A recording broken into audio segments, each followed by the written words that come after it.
¿Qué tal? Hoy vamos a meternos de lleno en uno de los libros más fascinantes y, seamos sinceros, más desafiantes de todo el canon bíblico, el libro del profeta Ezequiel.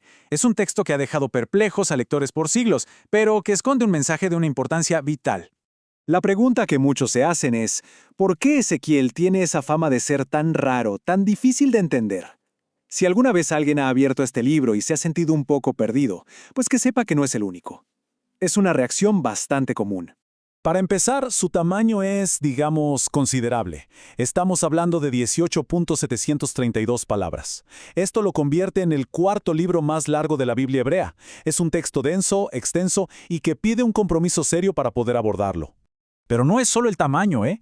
Es que el libro está repleto de visiones extrañísimas, de seres celestiales casi de otro mundo.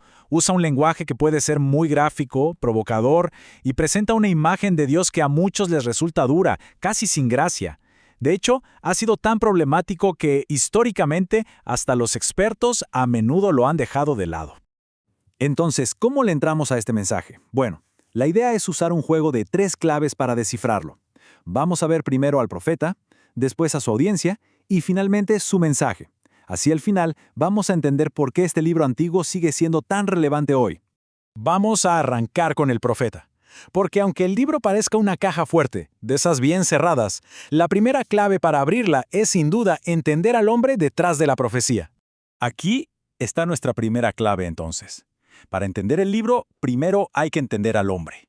La propia identidad de Ezequiel es fundamental para poder descifrar lo que nos quiere decir. Miren, su propio nombre ya nos da una pista enorme. Ezequiel significa que Dios fortalezca o incluso que Dios endurezca. Y ese nombre es como un resumen perfecto de la misión tan difícil que le tocó y la fortaleza que iba a necesitar para cumplirla. Es que la vida de Ezequiel dio un giro de 180 grados. Él estaba destinado a ser sacerdote en el Templo de Jerusalén, un puesto de muchísimo prestigio. Pero de repente, en el 597 a.C., lo deportan a Babilonia junto con miles de compatriotas. Y es ahí, en el exilio, donde recibe su llamado para ser profeta. Y su forma de profetizar era, bueno, bastante peculiar. Realizó una serie de actos simbólicos muy extraños.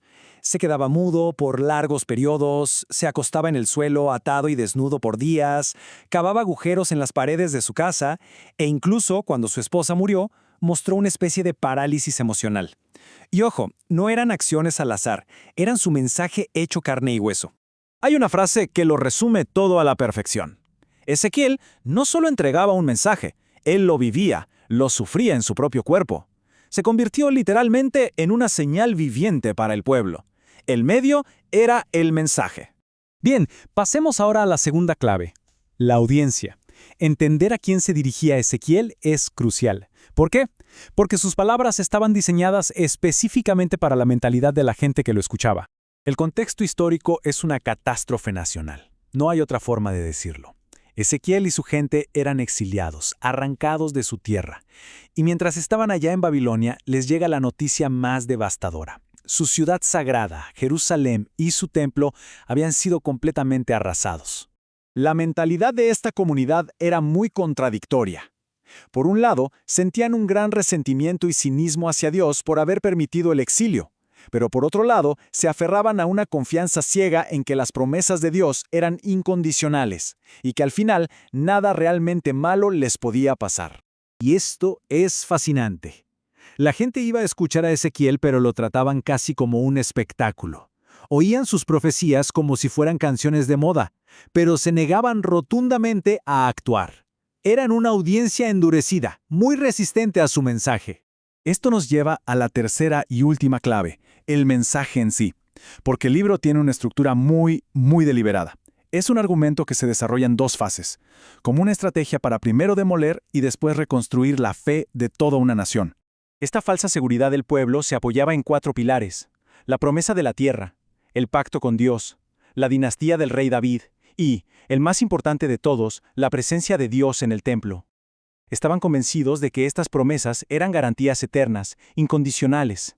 Y aquí está la estrategia brillante del libro. En la primera mitad, antes de que destruyeran Jerusalén, el mensaje de Ezequiel es de un juicio implacable. Su objetivo es demoler esos 4 pilares de falsa seguridad. Pero después de la caída de la ciudad, el mensaje da un giro de 180 grados y se dedica a reconstruir esos mismos pilares, pero ahora sobre una base de esperanza auténtica. Bueno, con estas 3 claves ya podemos empezar a abrir la caja, a entender el libro. Pero la pregunta es, ¿por qué debería importarnos esto hoy? ¿Cuál es el mensaje central de Ezequiel para nuestro tiempo? Pues su relevancia es muy directa. El mensaje de Ezequiel no iba dirigido a extraños, sino a aquellos que se identificaban como el pueblo de Dios, pero que, con sus acciones, habían manchado la reputación de Dios. Es un mensaje que le habla a cualquier grupo o individuo que no vive a la altura de los ideales que dice representar. Y Ezequiel no se andaba con rodeos, para nada. Sus críticas eran agudas, directas, exponían la hipocresía y la codicia que veía a su alrededor. Su mensaje es brutalmente honesto. Claro, al leer toda la primera parte, es muy natural preguntarse, bueno, ¿y dónde queda la gracia en todo esto? El tono parece muy duro, centrado casi por completo en el juicio, en el castigo. Es una pregunta que muchos lectores modernos se hacen. Y aquí, justo aquí, está el tesoro que se esconde dentro de esta caja que parecía impenetrable. El mensaje final no es de juicio, sino de una esperanza radical. El juicio es necesario, sí, para derribar las ilusiones, pero nunca es la última palabra.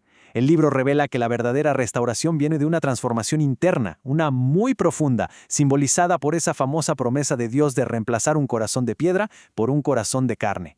En última instancia, el libro de Ezequiel es como un manual para navegar la crisis con integridad. Nos enseña cómo enfrentar las catástrofes de frente para encontrar una esperanza que sea real, que sea sólida y que no esté basada en falsas seguridades. Y así, el libro nos deja con una pregunta poderosísima para nuestro tiempo. En un mundo que enfrenta sus propias crisis, ¿cómo aprendemos a confrontar las verdades más incómodas? No para caer en la desesperación, sino para encontrar una esperanza que de verdad nos transforme.